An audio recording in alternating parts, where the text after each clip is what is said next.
The next topic then is to look at identifying awareness. This is the next practice, and so I want to read what he says in the text about this as well. This starts on page 120 in the text. Have all your pupils sit in front of you in the posture of hearing the 7 attributes of Virachana. So here we're in the meditative posture. Now place your awareness high in the space in front of you, steadily without modification, fixedly without wavering, and clearly without a meditative object. So again, there's no object that is the focus of our meditation. While so doing, given the differences in intellect, in some, a non-conceptual, unmediated, conceptually unconstructed reality will arise in their mind streams. In some, there will be a steadiness in awareness. In some, there will be steady natural luster of emptiness that is not an emptiness that is nothing. And there will arise the realization that this is awareness itself. It is the nature of mind. In some, there will arise a straightforward emptiness. In some, appearances in the mind will merge. Appearances will not be left outside, and awareness will not be left inside. There will arise a sense that they have become inseparably equalized. It is impossible that such kind of experience will fail to occur. So part of what he's saying is that there are different ways of experiencing this. Not everybody experiences it exactly the same way. And then he continues on. At that time, the spiritual mentor should provide the following instructions. Now steadily observe this consciousness at the time of placing the mind steadfastly and without modification. Once you have calmed the compulsive thoughts in your mind, right where they are, and the mind is unmodified, isn't there a motionless stability? This is called quiescence, but it is not the nature of mind. Now steadily observe the nature of your own mind that is being still. Is there a resplendent emptiness that is nothing? That is ungrounded in the nature of any substance, shape, or color. That is called the empty essence. Isn't there a luster of that emptiness that is unceasing, clear, immaculate, smoothing, and luminous, as it were? That is called the luminous nature. This essential nature is the indivisibility of sheer emptiness, not established as anything, and in its unceasing, vivid luster, such awareness is resplendent and brilliant, as it were. This present, unmoving consciousness, which cannot be directly expressed in words, is given the name awareness. That which thinks is this alone. So it is given the name mind. It is this that is mindful of all kinds of things, so it is given the name mindfulness. While it is not seen, it is a special seeing that it is clear, steady, unmediated, and steadfast, so it is given the name insight. It is that which makes distinctions among the specific phenomena, like separating the layers of a mushroom, so that it is given the name discerning wisdom. All terms such as Sutagarbha, soul quiescence, quintessence, absolute nature, primordial wisdom, the way, the middle way, ultimate truth, Mahamudra, Adiyoga, and emptiness are names of this alone. This steadfast awareness exists, so it is that which sees form with the eyes, experiences sounds with the ears, smells with the nose, tastes with the tongue, and so on. All the experiences of such things are just this clear conscious awareness of the present. However, since we have this, and it variously appears as dislike, attachment, hatred, and so on, and because it knows, remembers, and is aware, we are given the name sentient being. Although there is constant, direct, mindful awareness, it does not recognize itself, and that is given the name inborn ignorance. How is it ignorant? Although the eyes see everything out there, it does not reflexively see itself. It reminds me of my goddaughter at one time trying to ask her what color her eyes were, and she was going, trying to see what color her eyes were with her own eyes. Likewise, the mind does not see, does not know, and does not cognize itself. So this is called ignorance. Consciousness that appears to itself is called awareness and primordial wisdom.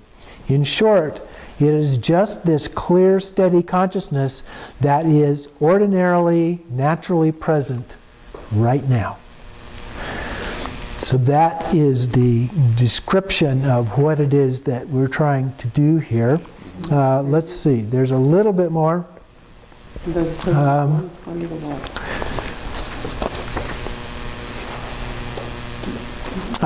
going to do, this is on 125 now. It is not grounded in the nature of any shape or color, so it is free of the extreme of eternalism.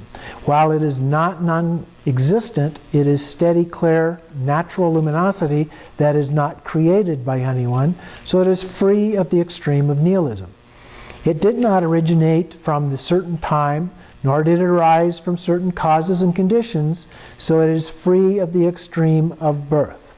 The mind does not die or cease at a certain time, so it is free of the extreme of cessation.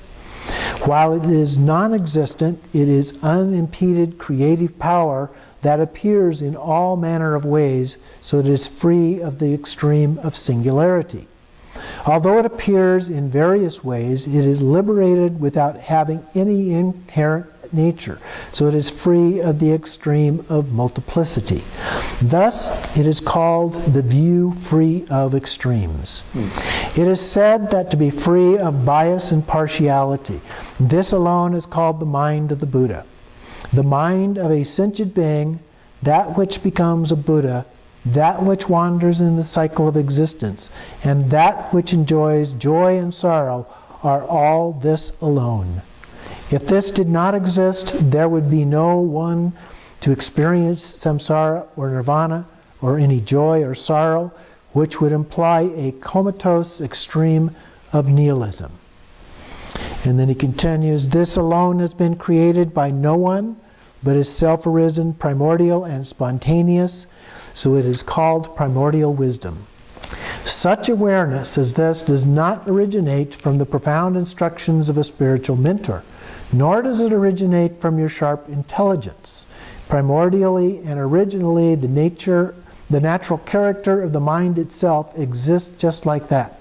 But previously it has been obscured by inborn ignorance. So you do not recognize or ascertain it. You are not satisfied and you do not believe. So until now you have remained in confusion. But now grant it to the master of wealth. You know your own nature, know your own flaws. That is called identifying the mind. And then the conclusion, if the mind is empty in the sense of being nothing, or primordially non-existent, who creates the one who wanders in the cycle of existence and who experiences suffering? Once one has become a Buddha, whence arises the primordial wisdom of knowledge and the compassion of mercy and the enlightened activity of deeds.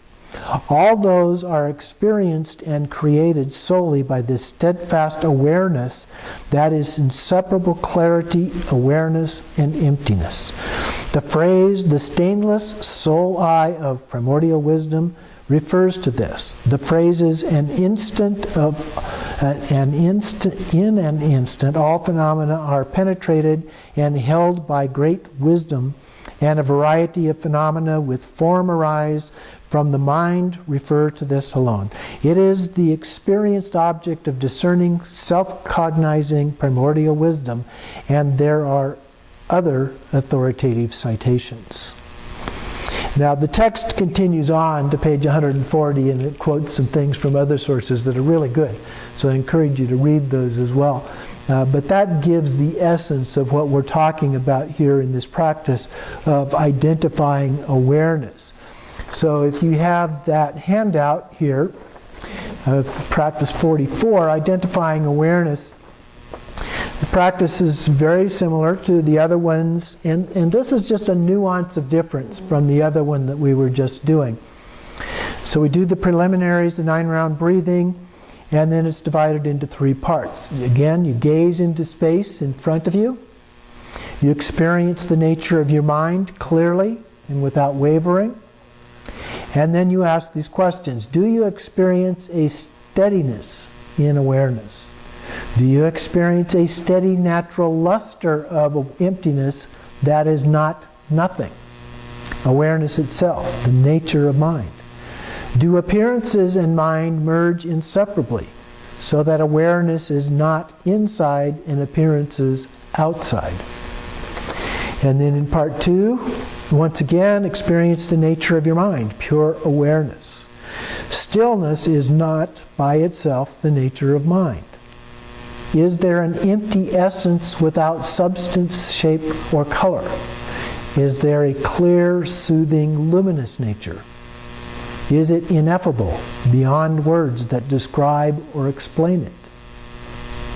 And then part 3, repeat these steps until you gain confidence in the direct experience of the nature of mind, pure awareness.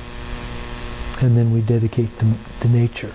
So this is pushing a little bit beyond what we did in the last one to a little deeper kind of an intellectual understanding, and then out of that comes the direct experience of that awareness, that sense of awareness. So those are the practices that we will be doing over the next couple of weeks as we take a little bit of a break before we begin part 8, the last part of the course.